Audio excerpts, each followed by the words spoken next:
Fuck school. Exhibit A. Here's a modern day phone. Recognize it? Here's a phone from 150 years ago. Big difference, right? Stay with me. Here's a car from today. And here's a car from 150 years ago. Big difference, right? Well, get this. Here's a classroom of today. And here's a class we used 150 years ago. Now ain't that a shame? In literally more than a century, nothing has changed. I hate school. I hate it. I just want to make YouTube videos. That's all I ever want to do. College and university today is the biggest scam and waste of time ever. Why are most of your favorite influencers against the education system? Why they don't like doing a job, becoming an engineer, doctor, etc. But your parents and teacher want you to join this profession. Why? Let's find it out. Here is a disclaimer. Education is the backbone of a country. But the way we are being educated is not correct. Today I am going to talk only about the education system, not about education. Bill Gates is the co-founder of Microsoft. Mark Zuckerberg is the co-founder of Facebook. Richard Branson is the co-founder of Virgin Group. Do you know what is common among all of them? You might be thinking, yes, they are all among the richest people in the world and are dominating the present world. Richard Branson is now the first person to reach the edge of space in his very own spacecraft. But there's another thing that's common among them. All of them have successfully avoided a trap in which every human today is proudly ensnaring themselves the trap of altering their perception of reality to such an extent that, despite the abundance of information, no one is able to reach a sensible conclusion. I don't care what I have to do. I've got to move somewhere, start something, or maybe I've got to put my children into a system that doesn't understand the gifts and abilities I have, just because they don't fit on the conveyor belt. In the US, there are more than 500,000 people who don't send their children to school. Ironically, most of them are teachers because they know how messed up the system is. On the other hand, there are you, who might be studying in some college right now, completing assignments, maintaining 90% attendance, unwillingly memorizing books, and following every rule in the hope that when you graduate from college, you will have a degree, get a good job. Buy a big house for your parents, purchase an expensive car, get married, send your children to good schools, and earn a lot of money. But do you know the reality? Unknowingly, you have trapped yourself from all sides. Now you constantly worry that you might get fired from your job because then how will you manage the household expenses? You have EMIs for the home loan, car loan, and school fees for the children. Gradually, you start suppressing your dreams and silently wake up in the morning, go to work, come back home in the evening, whether you like the job or not.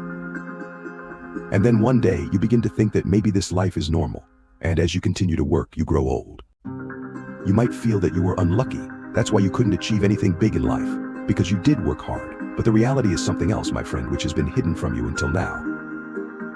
The gang got together, thought it through, and decided this is what people should learn: physics, biology, chemistry, and that this is how they should learn it. Like the newspaper industry, right?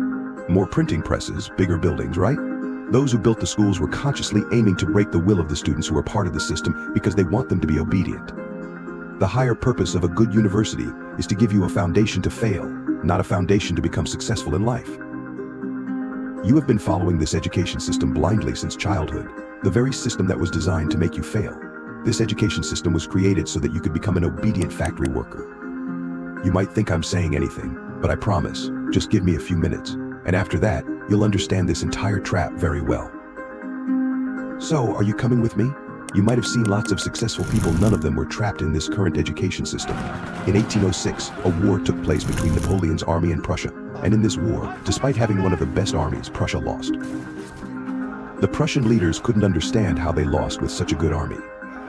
After much thought, they realized that their army was strong, but during the war, instead of following their superiors' orders, they were using their own minds, while Napoleon's army was strictly following Napoleon's orders.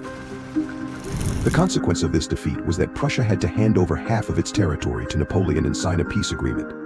Now, the Prussian leaders faced a challenge to ensure that this never happens again. But the question is, how will they do it? Well, after much thinking, they came up with an idea and started building a system. What kind of system? Obviously, a system where soldiers only do what they are told to do. And what could be the best possible way to do this? To control those brains that are not yet capable of thinking for themselves, who do not know what is right or wrong, so that whatever they are taught, they believe it to be the truth. And in this way, an 8-year education system was built, the Prussian education system. From the age of 5 to 13, education was made compulsory for you, and its sole purpose was to produce obedient soldiers who would follow their superiors' orders. The leaders of Prussia, as they planned, got exactly the result they wanted from this education system. Thus, a system was invented that was going to change everything in the future, and exactly that happened. During that time, another thing was spreading rapidly in this world. Guess what? Between 1760 and 1840, the Industrial Revolution was at its peak. The global economy was shifting rapidly in another direction. Until now, people were earning money through agriculture, making products with their hands, but now machines started dominating the world. A machine was able to produce more products in a day than a person could make in a whole month. But there was a problem, and what was that problem? The lack of workers in factories, because people were farming, making products with their hands, running small businesses and earning money. So why would anyone leave all that and work as a laborer in someone else's factory? How to solve this problem? Well, the results of the Prussian education system had already reached the people at the top, and now different countries started building their education systems based on this Prussian education system model. And this time, the sole purpose was to create a generation whose creativity could be killed, leaving them with only one option in their minds for earning money working as a laborer in factories. Corporate types, mostly who wanted to produce a cadre of obedient workers. And exactly that started happening. People who were farming, running small businesses, and earning money, their children's brains were brainwashed in such a way that when they completed their education and came out, they had only one option left in their minds for earning money working in a factory. And in this way, the shortage of laborers gradually started to be fulfilled. At that time, our country was under British rule, but the British also faced a problem, and that problem was that there were only a few of them, and it was very difficult to control such a large population. In 1835, Thomas Babington Macaulay, whom you might have studied about in your school life as Lord Macaulay, prepared a proposal to promote English education in India, and Lord William Bentinck, who was the Governor General of the East India Company at that time, passed it through the English Education Act of 1835. And again, this education system was more or less based on the Prussian education system. And what was the purpose this time? People thought that the British were doing them a favor by teaching everyone English, but what was the truth? Well, you can listen to Macaulay himself. Create a class of persons, Indian in blood and color, but English in taste, opinion, in morals, and in intellect. Slowly but surely, the British succeeded in achieving their goal. Indians were working everywhere, from clerks in offices to soldiers in the army. The British were using Indians to enslave Indians themselves. The brainwashing had been done to such an extent that Indians started seeing following British rules as their duty. You might think, wow, the British were really clever. But anyway, it's been 76 years since India and Pakistan got independence, and it's been 53 years since Bangladesh got independence. Now everything has improved, right? If you think so, in a few minutes, you'll laugh at your own thoughts. After your birth, or maybe even before you were born, the first thought that comes to your parents' minds is what? I'll admit my child to a good school so that they can become something in the future and live a good life. And this is exactly what happened. From the age of 4 or 5, you were sent to school, where you were taught to follow the rules and listen to what the teacher says. Teachers are trained to fit in this model so that they can teach you what is written in the books, no matter if it makes sense or not. In this school life, unknowingly, the creativity within you is being killed.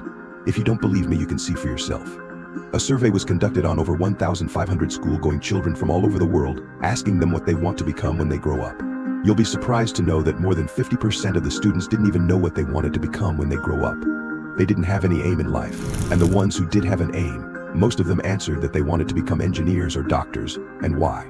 Because their parents wanted them to. And the biggest victim of this trap is the teachers. They don't even know where they will apply the formula, equations, reactions, theory, etc. Without investing a single dollar in business, they teaching you how to run a successful business. What the fuck it is?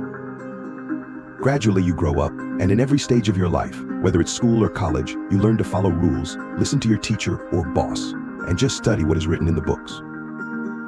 You don't know when or how the creativity that was within you died, and when you come out of this system, you get so used to following orders that you blindly follow whatever you're told, whether it's in your job or your personal life. You just do what you're told to do.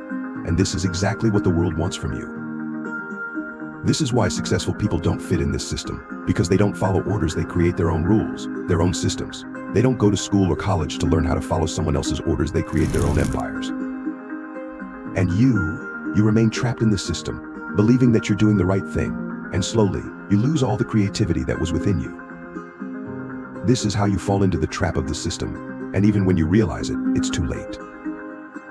But what if you don't want to be trapped in this system? What if you want to achieve something big in life, to live a life of your dreams, where you create your own rules, your own systems?